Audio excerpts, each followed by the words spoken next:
To win $1 million, 6 players must hide in every corner of the subway station. If they can get through a 1-hour search by the hunters, they'll win the $1 million.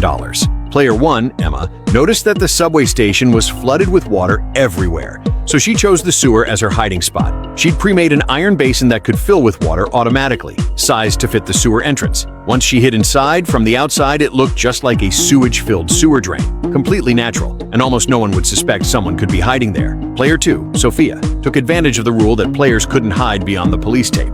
She'd prepared a red and white road barrier in advance, hollow on the inside for her to hide in, then placed it at the entrance to the subway tracks. She intentionally made the hunters think this was the police tape, avoiding being searched. Player 3, Noah, had his eye on a train parked in the corner of the station. He noticed each carriage had a bellows-like connecting section, so he faked a connecting device to hide inside. But maybe it was a budget issue, because his device looked pretty shoddy. If the hunter had sharp eyes, he'd probably be the first one out of luck. Player 4, David, had scouted the place a few days earlier and noticed no trespassing signs all over the station. So he stuck a no entry sign on the iron gate where he planned to hide and locked the gate from the inside. Hunters couldn't open it from outside at all. The show's rules banned hiding in fully enclosed spaces, so he hid the real entrance behind the warning sign.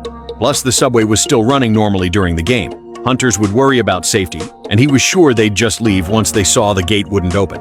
Player 5, Jack, and Player 6, Mike, decided to team up. They hid in 2 adjacent tunnels under the duty room, planning a sacrifice one to save one tactic. Even if one got caught, the other could survive.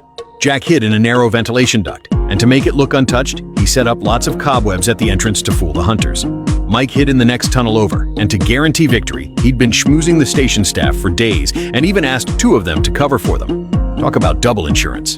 All 6 players had finished hiding, and the 1-hour search began. The station had a complicated layout, was run down and dimly lit, and there were countless spots to hide. But as an experienced top hunter, he quickly mapped out a search route in his head. He first darted through the hall, not missing a single hiding spot, then rushed to the train area, checking the exterior storage compartments and door gaps of the trains in a flash. Within minutes, he reached David's no-entry iron gate. Even with the no-entry sign, he couldn't skip checking a spot like this. But after trying for ages, he couldn't open the gate, and with the occasional buzzing from the electrical box next to it, he started wondering if this really was a restricted facility. Worried about safety, he had to give up for now. David, hiding inside, had narrowly escaped. He followed the tunnel into an underground passage. It was cluttered with junk, but there was nowhere to hide. Next, he reached Jack and Mike's hiding spot. As a veteran hunter, he always checked places like this carefully. He opened the door and saw a cobweb-covered hole. He pulled down the webs and realized they were just cotton. That made him 100% sure someone was hiding there. He was about to go in and grab them when a station worker suddenly appeared, demanding to know what he was sneaking around for, telling him he had to wear a helmet and ordering them to stop filming immediately. The hunter suspected the worker was an actor hired by the players, but the worker's tough attitude and uniform made him back off for now. After all, he already knew there was a player here. He could just come back later. The hunter kept walking, and before long he reached Noah's spot. He checked the train quickly and immediately noticed the connecting section. Noah's fake device was not only way shorter than the real one, but also super shoddy. The hunter immediately grabbed it, pulled it off, and there was poor Noah sitting inside like a fool. If he'd splashed out on a more realistic prop, he might not have been the first one eliminated. He walked to the end of the train and soon reached Sophia's road barrier. Seeing workers busy beyond what he thought was the police tape, just as Sophia had hoped, he turned around without checking the barrier.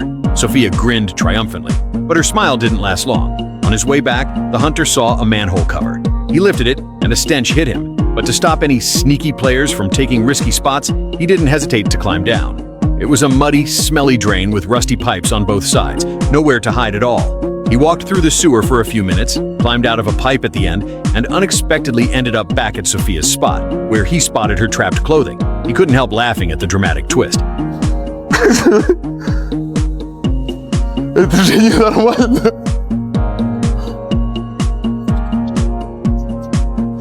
А меня не видно.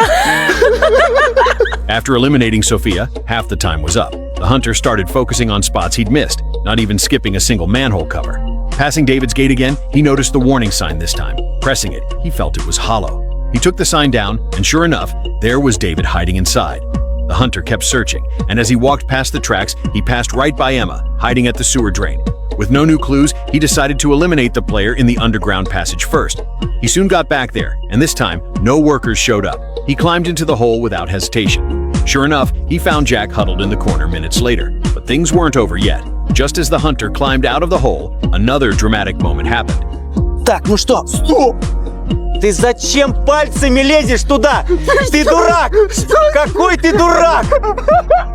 Ну какой ты дурак?